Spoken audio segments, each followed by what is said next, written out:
आज जी न्यूज की टीम ने कुन्नूर जाकर घटनास्थल से आपके लिए विस्तृत रिपोर्ट तैयार की है, जो आपको यह बताएगी कि असल में यह दुर्घटना है या इसके पीछे कोई साजिश हो सकती है। तो ग्राउंड जीरो से अब आपको हमारी यह रिपोर्ट देखनी चाहिए।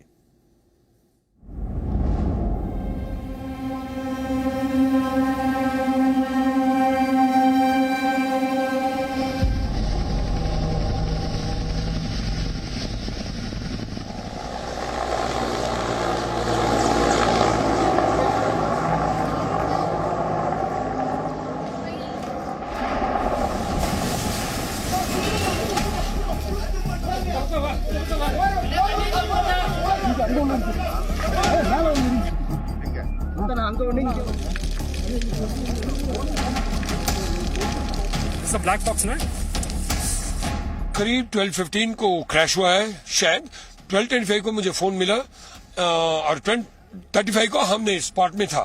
जब हमने आए थे कोई वो सराउंडिंग के लोग थे और कांस्टेबल लोग थे। तब हमें 5 लोग को रेस्क्यू किए, उसमें 3 लोग जिंदा थे, 2 मर गए। मुझे भी चोट लगी है। उस वक्त में we had to jump into the forest. देखिए यहाँ पर ये रेस्क्यू के समय में जो है इनके ये चोटें लगी हैं। आपकी किसी से बात हो पाई जो जिस वक्त लोग घायल थे, उनसे किसी से बात हो? नो, ये एक आदमी तो I don't know who is that concerned officer, he was brutally hurted, his cheeks were torn off and he wanted to say something but it is very hard to understand what he wanted to say. The helicopter come down the area on the tree is suddenly a fire out of the area. So on the time is know the person. Only one or two person is old aged is there. 11 மணி இருக்குங்க sir. என்னாச்சு? அப்போ வந்துட்டு திடீர்னு ஒரு sound கேட்டதுக்கு அப்புறம் தான் தீ வர ஆரம்பிச்சது. அதுக்கப்புறம் தான் போய் பார்க்கும்போது இந்த மாதிரி ஆனதுக்கு அப்புறம் தான் போய் பார்த்தேன்.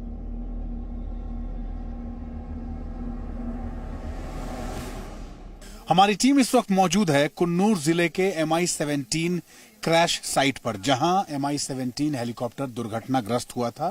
उस ग्राउंड जीरो पर इस वक्त हम मौजूद हैं और कुछ डेमोन्स्ट्रेट करने के लिए, कुछ चीज आपको समझाने के लिए हम यहां पहुंचे हैं। ये जो हिस्सा है जहां से मैं ट्रैक करते हुए नीचे की तरफ आ रहा हूं, इस हिस्से से अगर आप सीधा नीचे की तरफ, अगर मैं यहां खड़ा हूं और यहां से मैं आपको ये बताऊं कि 200 से 250 मीटर नीचे की तरफ, गहराई की तरफ अगर आप देखेंगे तो आपको क्रैश साइट नजर आएगा, क्योंकि 200 से 250 मीटर नीचे गहराई में वो क्रैश साइट है। लेकिन इस वक्त चैलेंज क्या है, क्योंकि अभी तकरीबन 15 से 20 मिनट पहले चमचमाती धूप थी, खुला मौसम था और उस खुले वेदर में सब कुछ दिखाई दे रहा था। जैसे अभी धीरे धीरे ये वेदर खुल रहा है, ये आपको धुंध की चादर अब धीरे धीरे हट रही है, तो आपको चीजें दिखाई दे रही होंगी। लेकिन अभी विजिबिलिटी जितनी कम है उसमें न तो आपके लिए और न ही मेरे लिए यह संभव है। क्या मैं आपसे ये कहूं कि आप इस वक्त अगर अपने टेलीविजन स्क्रीन पर देखें और आप ये बता पाएंगे, आप क्या ये अंदाजा लगा पाएंगे कि जहां तक आपकी निगाह जा रही है, क्या आगे की इस घाटी में आपको पहाड़ की किसी ऊंची चोटी का अंदाजा आप लगा सकते हैं? कोई ऊंचा पहाड़ है यहाँ पर, कोई ऐसी कोई घने जंगल की ऊंचाई वाला इलाका है? आप या मैं उसको अंदाजा इसलिए नहीं लगा सकते क्योंकि अब से 15 मिनट पहले और अब 15 मिनट बाद, मौसम बदलने के बाद धुंध की चादर के बीच ये पूरा हिस्सा ढक चुका है और हम और आप नहीं बता सकते कि इस घाटी में आगे, यानी कि 100 मीटर आगे, क्या कोई पहाड़ी की चोटी है या कोई ऐसा हिस्सा है जहां आप टकरा सकते हैं, वो आप नहीं बता सकते। एग्जैक्टली यही हुआ होगा जो प्रिलिमिनरी इन्वेस्टिगेशन में चीजें आ रही हैं। उस इन्वेस्टिगेशन में जो चीजें सामने आ रही हैं और जो अंदाजा लग रहा है, वो यही अंदाजा लग रहा है कि उस वक्त जब ये हेलीकॉप्टर दुर्घटनाग्रस्त हुआ, उस दौरान भी कुछ ऐसा ही हुआ होगा। मौसम अचानक खराब हुआ और अचानक मौसम के खराब होने की वजह से जब धुंध की चादर होती है तो आप बहुत ऊंचाई पर फ्लाई नहीं कर सकते, आपको लो फ्लाई करना होता है। उस वक्त हेलीकॉप्टर लो फ्लाई कर रहा होगा।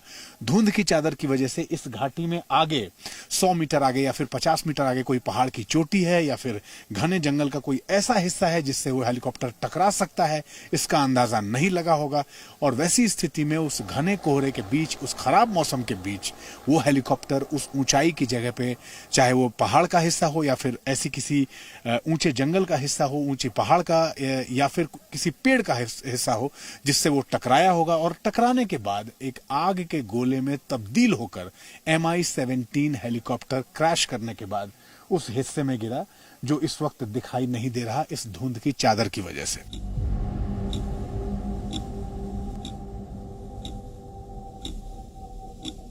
अब 15 से 20 मिनट का वक्त बीत गया है और उसके बाद अब कोहरा छट गया है।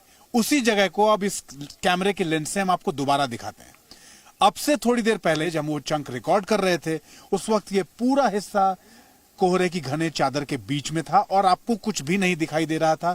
मैं भी 20 से 25 मीटर से ज्यादा शायद ही देख पा रहा था कुछ भी। लेकिन अब जबकि तस्वीर साफ हो गई है, कोहरा छट गया है, अब देखिए इस घाटी को और अब अंदाजा लगाइए कि उस कोहरे के बीच में क्या चीजें दिखाई नहीं देती हैं। उस कोहरे के बीच में ये घने पेड़ दिखाई नहीं देते और उस कोहरे के बीच में ये सामने आपके बिल्कुल ठीक सामने आप अपनी स्क्रीन पर जो देख रहे हैं ये पूरी पर्वत श्रृंखला है, पहाड़ की चोटियां हैं और वो कोहरे के साफ होने के बाद ही दिखाई देती हैं।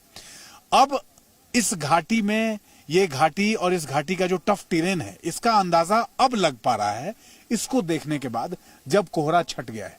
आप अगर इस पूरे एक्सट्रीम लेफ्ट से देखना शुरू करें, इसी घाटी में MI-17 हेलीकॉप्टर फ्लाई करता हुआ आगे की तरफ बढ़ रहा था। इस तरफ जब वो बढ़ रहा था उस दौरान मौसम खराब था और उसको अंदाजा नहीं था कि वो जिस घाटी में आगे की तरफ बढ़ रहा है उसके बाईं तरफ यानी एक्सट्रीम लेफ्ट में पर्वत चोटी है, पहाड़ की श्रृंखलाएं हैं और उसमें एक ऐसी श्रृंखला है जो काफी ऊंचाई पर है। वो काफी आप देखेंगे उसकी ऊंचाई काफी ऊपर तक आपको दिखाई दे रही होगी और दूसरी तरफ घने जंगल थे, टी गार्डन था और साथ साथ ये वाला हिस्सा जो आप देख रहे हैं जहां ये क्रैश साइट है, इस वाले हिस्से में घने पेड़ और घने जंगल का इलाका भी आप देख पा रहे होंगे।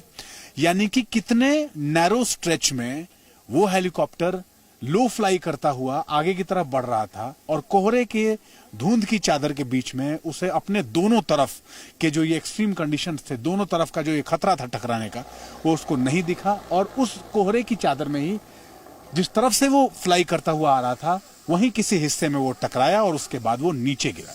हम आपको उस वक्त धुंध की चादर के बीच में नीचे का हिस्सा जो क्रैश साइट है जो यहां से तकरीबन 200 मीटर की दूरी पे है, उस वक्त हम आपको वो भी नहीं दिखा पा रहे थे। अभी आपको हम वो दिखाने की कोशिश कर रहे हैं, आप वो उसको देख पा रहे होंगे। ठीक नीचे की गहराई में आपको ऑफिशियल्स दिख रहे हैं।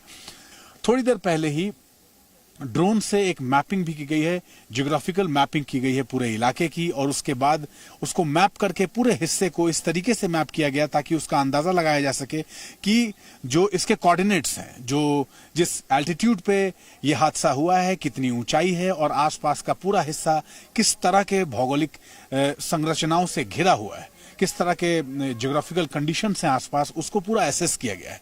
तो अब अंदाजा शायद जिस प्रिलिमिनरी इन्वेस्टिगेशन की बात मैं लगातार कह रहा हूं और जिसमें तमाम तरह के सवाल हैं, उसमें अब इन दोनों तस्वीरों से, पहली तस्वीर जिसमें कोहरे के बीच आपको कुछ भी नहीं दिखाई दे रहा था आसपास क्या कुछ है, और दूसरी तस्वीर जो ये चंक में रिकॉर्ड कर रहा हूं उसमें कोहरा छट जाने के बाद जो खतरा है वो साफ दिख रहा है कि इस घाटी में किस खतरे के बीच में वो हेलीकॉप्टर फ्लाई करता हुआ आगे बढ़ रहा होगा और कोहरे की धुंध और कोहरे की चादर के बीच में, उस खराब मौसम के बीच में वो इस जगह पे टकराया होगा जिसका उसको अंदाजा भी नहीं होगा कि आगे इस तरह की का कोई हिस्सा है जहां वो टकराने वाला है और उसके बाद ये दुर्घटना हुई होगी। अपने सहयोगी चंद्रशेखर के साथ मैं अमित प्रकाश, जी media. Presenting B News app available on Google Play and App Store. Download it now.